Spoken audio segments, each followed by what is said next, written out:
That's a title. That's something you don't hear every day.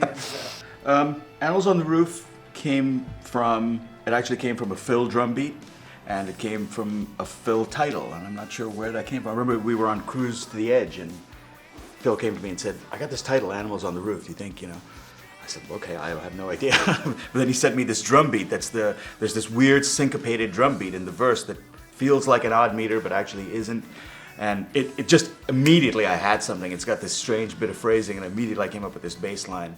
And I think it's kind of a strange song. It's kind of a strange Kansas song. Tom actually wrote the lyrics and spun that into something that actually makes sense, which is, the way I read it, is kind of like an anthem for people like us who like things that are off the beaten path, and as a result we're sort of outsiders. And I mean, I really think of it as like a prog rock anthem in a way now, the way the lyrics are. I think you exactly got that feeling right of like, we're fans of this music that not a lot of people know, and we're very protective of it, and we're kind of like animals on the roof.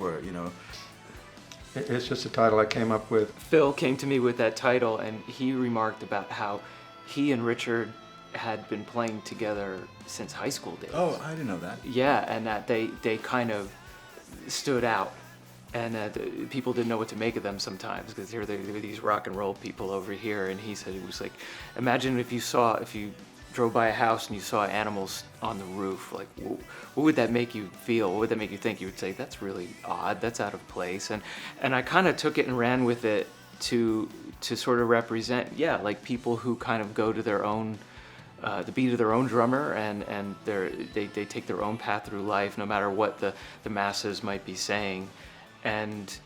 But there are a lot of layers to it too, that anyone who listens to those words can sort of plug in or guess or interpret in their own way.